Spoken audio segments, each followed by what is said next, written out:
السلام علیکم گائس، امید کرتا ہوں آپ سب خیریت سے ہوں گے۔ آج ہمارا ٹاپک ہے شب برات کے حوالے سے جو بیان فرمائیں گے مولانا طارق جمیل سے۔ بیان ملاحظہ فرمائیے۔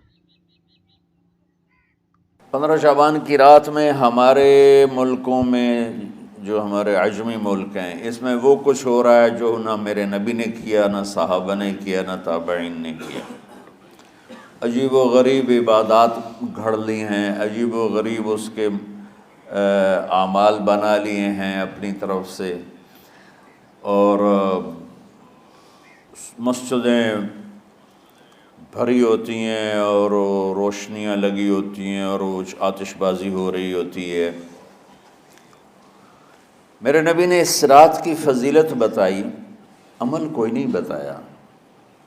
جیسے یہاں کوئی صلاۃ تسبیح کی جماعت کرا رہے ہوتے ہیں، کوئی اجتماعی تہجد پڑھ رہے ہوتے ہیں، کوئی دیگیں چڑھا رہے ہوتے ہیں، کوئی آتش بازی کر رہے ہوتے ہیں، تو وہ اس میں اتنا غلو ہو گیا ہے کہ یہ بھی ٹھیک نہیں۔ اور کچھ علماء نے اس کے رد میں اس کا اتنا انکار کیا ہے کہ اس رات کی کوئی فضیلت ہے ہی نہیں، یہ بھی ٹھیک نہیں۔ اس بیچ کا راستہ، اس رات کی فضیلت میں جتنی احادیث ہیں وہ ضعیف ہیں، لیکن اتنی کثرت سے ہیں کہ ان سب کا مل کر جمع ہو کر کم از کم وہ حسن لغیر ہی تک تو پہنچ جاتی ہیں۔ اور ابن عثیمین رحمۃ اللہ علیہ نے بھی یہ لکھا ہے کہ زیادہ سے زیادہ ان احادیث کے مجموعے سے، چونکہ اگرچہ ضعیف ہیں لیکن کافی زیادہ ہیں، تو وہ حسن لغیر ہی تک پہنچ جاتی ہیں۔ تو حسن لغیر ہی سے کوئی عمل ثابت نہیں ہوتا، عمل ثابت ہوتا ہے صحیح حدیث کے بے سے۔ شک ٹھیک فرمایا۔ ایک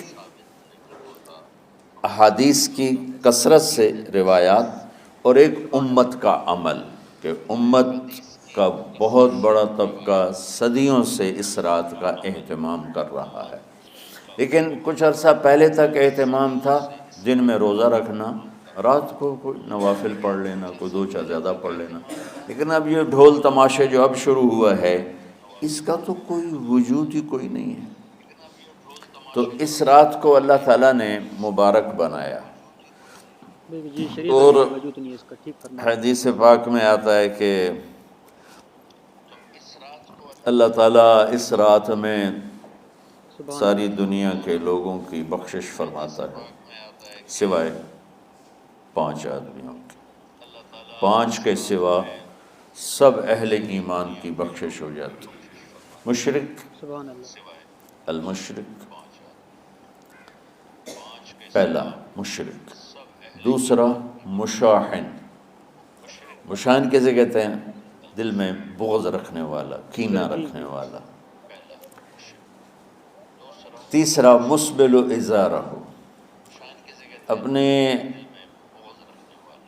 پاجامے شلوار دل میں بغض حسد رکھنے چادر والا۔ کو ٹخنوں سے نیچے تک لے جانے والا، لیکن ایک شرط کے ساتھ کہ وہ تکبر کی وجہ سے ہو، سستی کی وجہ سے ہے، غفلت کی وجہ سے ہے۔ چونکہ جب آپ نے ایک مرتبہ اس کے بارے میں بات کی تو حضرت ابوبکر صدیق نے کہا یا رسول اللہ، میری چادر، عرب چادر باندھتے تھے جیسے ہمارے پنجاب کا لباس چادر تھا، اب وہ کم ہو گیا۔ ہماری تو بزرگ عورتیں بھی اور مرد بھی سب چادر باندھتے تھے، شلوار کا تو کسی کو پتہ ہی نہیں ہوتا تھا ہمارے بچپن میں۔ یہ تو پھر آہستہ آہستہ جب تعلیم آئی تو شلوار دیہاتوں میں بھی اور شہروں میں عام ہو گئی۔ تو اگر وہ اس لیے لٹکا رہا ہے کہ طبیعت میں تکبر ہے، پھر اس وعید کا وہ حقدار ہے۔ اگر ویسے اس کی نیچے جا رہی ہے تو میرا مالک ایسا، وہ تو ہے ہی رحیم و کریم، ہے ہی رحیم و کریم، ہے ہی رحیم و کریم، صرف شلوار نیچے لٹکانے سے وہ اتنی شدید سزا دے۔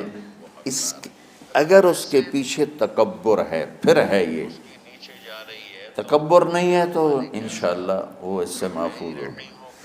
تو اپنی چادر کو لٹکانے والا، لیکن بشرط تکبر۔ کتنے ہو گئے؟ عاق لوالدیہ، ماں باپ کا نافرمان۔ نافرمان ایسا کہ دکھ دینے والا۔ چھوٹی موٹی اونچ نیچ تو ہر بچے سے ہو جاتی ہے، نہیں جن نے والدین کو ٹکڑے ٹکڑے کر دیا ہو اور ان کو دکھ دے دے دے دے کے ان کا سینہ چیر دیا ہو، چونکہ آپ کہتے ہیں پرزے پرزے کرنا کسی چیز کو، تو اپنے دکھ دے کر اپنی بدتمیزی کے ساتھ اس نے ماں باپ کا دل زخمی کر دیا ہو، ایک یہ نہیں معاف ہوتا۔ پانچواں مدمن خمر، مسلسل شراب پینے والا، مستقل جو شراب کا عادی ہو، ان پانچ کو مؤخر کر دیا جاتا ہے۔ معافی نہیں ہونے کا مطلب یہ نہیں کہ اللہ تعالیٰ کبھی معاف نہیں کرے گا، معافی نہ ہونے کا مطلب یہ ہے کہ یہ پانچ ایسے گناہ ہیں کہ اس کی وجہ سے بخشش رک جاتی ہے۔ اگر وہ شرک سے نکل آئے، وہ کینہ سے نکل آئے، وہ تکبر سے نکل آئے، وہ والدین کی نافرمانی سے نکل آئے، شراب چھوڑ دے، تو ان کی بھی بخشش ہو جاتی۔ جب کوئی توبہ کرے گا فوراً بخشش ہو جائے گی۔ نہ 15 شعبان کی ضرورت ہے، نہ لیلۃ القدر کی ضرورت ہے، نہ بیت اللہ جانے کے ساتھ توبہ کی شرط ہے۔ جہاں بھی وہ بیٹھ کے توبہ کرے گا، جس لمحے میں کرے گا، اسی وقت اس کی توبہ قبول ہوگی اور اللہ اس کے پچھلے سارے گناہوں کو معاف فرما دے گا۔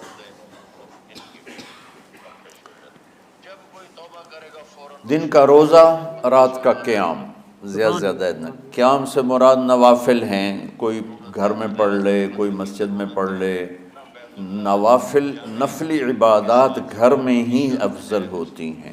میرے نبی سنتیں ہمیشہ گھر سے پڑھ کے آتے تھے، تہجد اپنے گھر میں پڑھتے تھے، مسجد میں نہیں پڑھتے تھے، سوائے اعتکاف کے آپ اپنے نوافل سنتیں سب گھر میں پڑھتے تھے اور مسجد میں صرف فرض آ کے ادا فرماتے تھے، اور اس کے بعد بیٹھنا ہوتا تھا تو بیٹھ جاتے تھے، اٹھنا ہوتا تھا تو اٹھ جاتے تھے۔